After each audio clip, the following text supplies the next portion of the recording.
Hello YouTubers. So this video here is going to be a how to train your dog to do some tricks. So something I've learned when you're trying to teach your dog to do tricks is to make sure you have a treat that they absolutely love, something that they can eat fairly quickly, and so you can return back to what you were doing.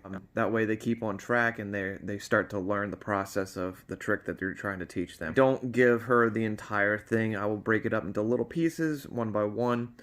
So let's get started. So first thing, Shady, sit. Good girl, good girl. Reinforce that with a treat. She does exactly what you want her to do. Now, if she won't sit, something you can do is you can actually push her butt down to the ground so she gets in the position that you're trying to teach her to sit in. Same thing for all the other tricks as you go. You know, you want her to lay down, so you place the treat on the ground. Say lay down, lay down, lay down. Good girl, good girl. So in her case, you don't really have to do that. I can just tell her and she'll do it. When you're teaching your dog tricks, you want to use a more stern voice for your commands. You know, you have your high-pitched, fun voice that you use when you're being lovey and, rewarding them. But when you're trying to get them to do something, you gotta have a stern voice. Sit. Bag. Good girl. You gonna catch it? Good girl. It didn't happen overnight. It took a few tries to get her to be able to do that. But once she figured out that she gets a treat when she begs, now she will beg before I even say the words, because she knows that's what people want. So a new trick that we're working on is placing a treat on the tip of her nose. And, that's the easy part. She can stay there and hold it. But I'm trying to get her to catch it as she flings it off her nose. She's done it a few times, but it's hard to do that. Now, Shady, do you hear something? You get a catch? Good girl. First, I'm gonna place the treat on her nose.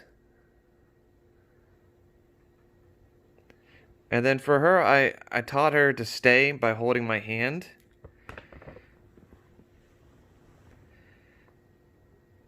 And she will hold it there until I close my hand. So I'm trying to get her to catch it, but she still hasn't quite come up with that. I'm going to try that again. Put your head up. Right there. Good girl. Wait. Alright, stay.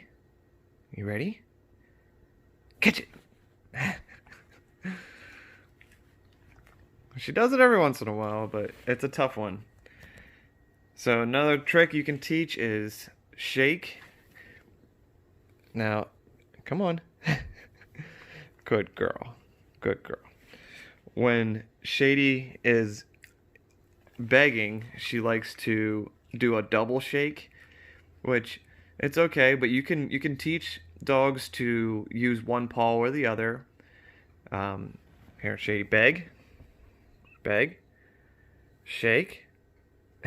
See what I mean? She does the double shake, which is still cute as heck, so she can get a little treat. Now, Shady loves to jump, so I took advantage of that right away, and I like to, see if you can see this here, hold a treat up high. Ready? Jump! It's all about repetition. You just got to keep on working with them over and over again. And, oh, you see a birdie outside? Is there a birdie? But you just keep on working with them, and eventually they'll start to catch on. And it's just like anything else. The more you do it, the easier it becomes.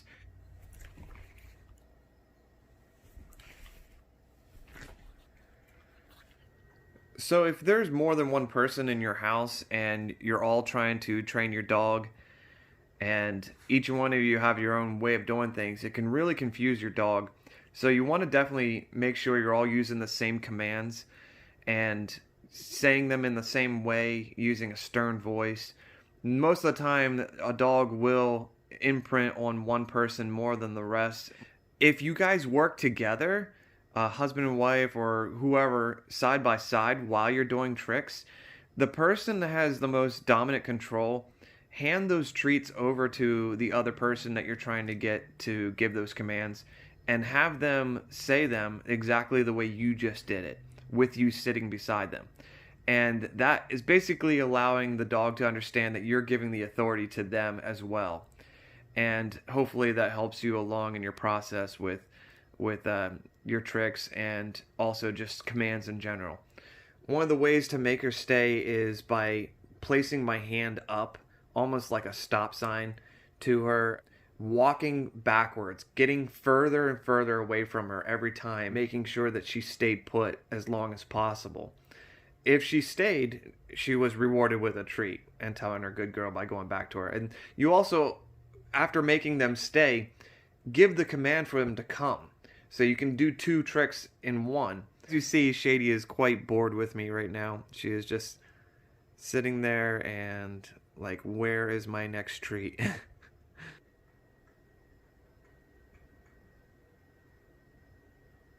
You want those birdies outside, don't you? So something else that you can do to help train your dog, you have a small yard and you don't want your dog running off or crossing the property line. Something you can do is put your dog on a leash and walk your property line several times, up and down, around.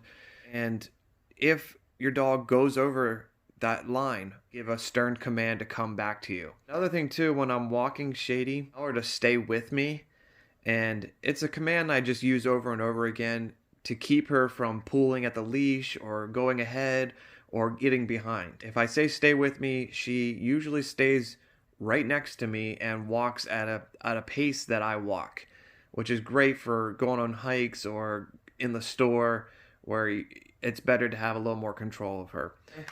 I have these right here that she seems to really like.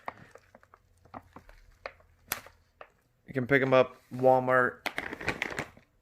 I find them to be pretty healthy for her, and she loves them. See? Good girl. Can you catch it? Now this is a fun experiment where you can toss a treat off to the side, but tell her to stay. All right, Shay, stay. Stay. Wait. So I just threw the treat over here, and she wanted to go get it, and she's looking at it, but I told her to stay, so she is waiting until I say the command. Go get it! And you want to do that. These are things that you want to do because it'll allow you to have more control over your dog when it comes to something different, something that's not a treat, something that you dropped on the ground while cooking or something, and you don't want your dog to get it. By giving these commands of staying and waiting until they have the command to be able to eat what is there, it might save you in the future of something that you don't want your dog to eat. All right, we're going to try this again. And put it on your nose. All right, wait. You ready? 1, 2, 3. See, I can't get her to fling it in the air and catch it. She just wants to drop it. She knows it's easy. She's like, why have to catch it when I can just put it on my paw and eat it there? Something that I thought was cool that I never got to teach Shady because she doesn't bark, but my uncle had taught his dog to count, and it was basically just a trick in itself that he would make his dog bark every time he had his hand up. So whether he had 1 finger, 2, 5, whatever it was, his dog would bark. So what he did then is it made it seem like his dog was counting when he would put his 1 finger up, the dog would bark once. If he had two fingers up, as long as he kept his hand up, the dog would bark twice. And then when he put his hand down, it would stop barking. So it's a fun little trick that you can teach your dog if your dog likes to bark or is more vocal than what Shady is. So that's something I can't do with her just because I can't make her bark. I can't make her be vocal, which is crazy. But at the same time, it's also a good thing because her howl is ridiculously loud. You could catch us? Ready? Good girl. Good girl. So if you like this video and you learned anything from it, I would appreciate any comments down below. And, what are you doing with your dog? Is there anything that you would like us to explore further? But this is a first time for us making a video on tricks, so we're interested in your feedback. Please let me know, and comment, subscribe, and there's a lot more adventures to come with Shady. So hit that bell notification, and you'll be able to see videos when I post them. And thanks for watching.